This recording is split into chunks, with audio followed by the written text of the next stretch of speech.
Hello, friends. I welcome you to episode 5 of Grief Support.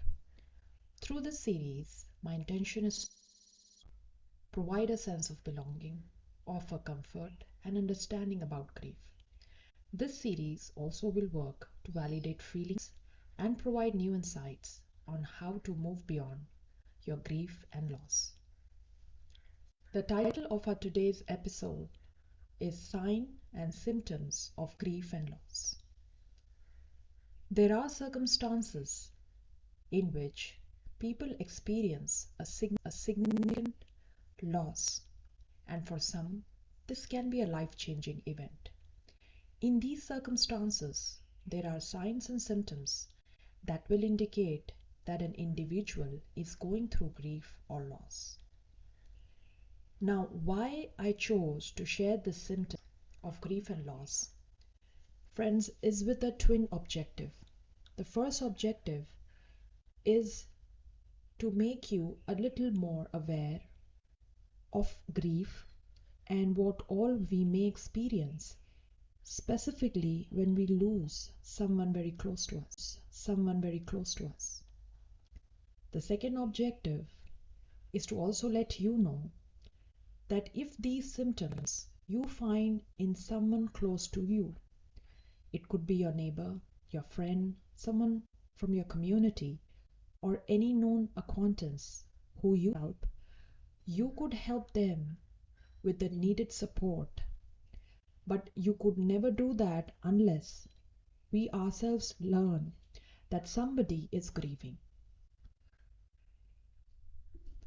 Grief is a very complicated emotion, and specifically to personal loss, it may not be something which we can put and encapsulate in words. The signs and symptoms that I would like to share are also not a final list of it. These are the most common ones found in people grieving after a personal loss. The more grief aware you become, the more easier it will be for you to handle your grief. So let me share with you these seven symptoms. The first one is irritability. So if you find your own self or any of your friends or a known person being way too reactive to things, even those things which do not merit a very strong emotion or reaction, understand that there is something beneath the person who's responding in an irritable manner. The second symptom is anxiety. Anxiety is considered a mental ailment. However, when we go through grief and loss, staying anxious and uncertain is because after a personal loss, a human mind is mostly occupied with the memories of the person who we have lost. And a major loss, like a personal loss, sometimes can make one think how uncertain life is. This same uncertainty can then give rise to a state of mind. So the anxiety that you experience when you are going through a personal loss is not any kind of a mental ailment, but instead a natural response to the grief that you have just experienced. The third symptom is mood swings. Oftentimes, after a personal demise of someone or having experienced a personal loss, even though with time we move on, but there will be occasions like a specific date, a festival, or an event that might person who we lost. It can be in a positive and in a negative way, and this can have the power to suddenly change our mood. These are the mood swings that I'm referring to here. So if in case you've been through a personal loss and you find yourself amidst work, and suddenly you also find yourself getting very, very emotional, all choked, wanting to cry, need a place where no one is around you. Understand that it's all normal. You're just grieving. There's nothing wrong with your mental health. The fourth symptom is anger, a very common misunderstood emotion.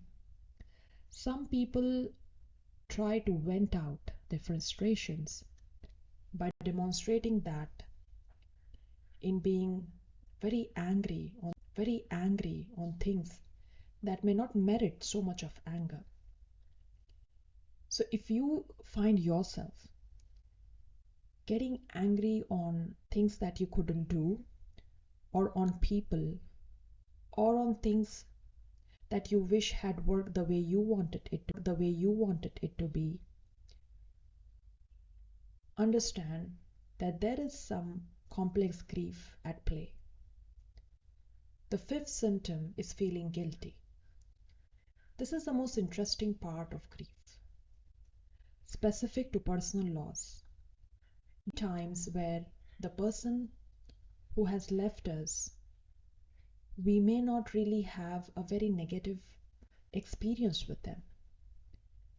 And there will be times when we may recollect, I wish I had spoken to this person or had cleared the air.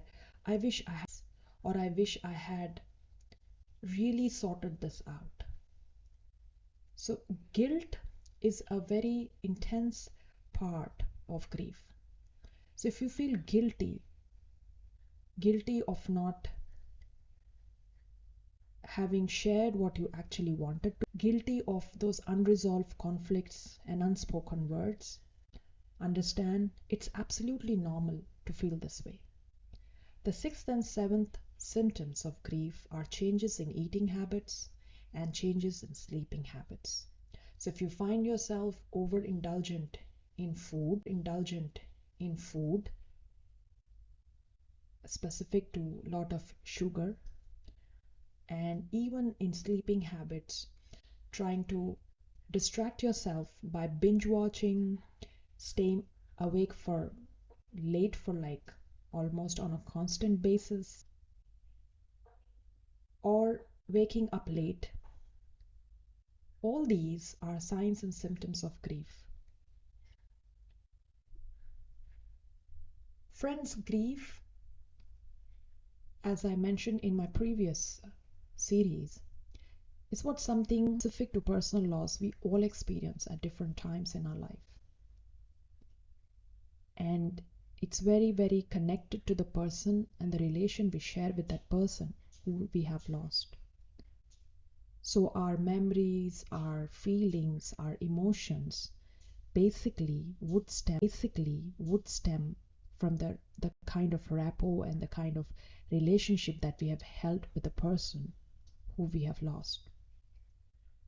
These symptoms are just the basic ones, the most commonly found in people who are grieving, and here is to let you know none of these indicate that you have any kind of mental health ailment.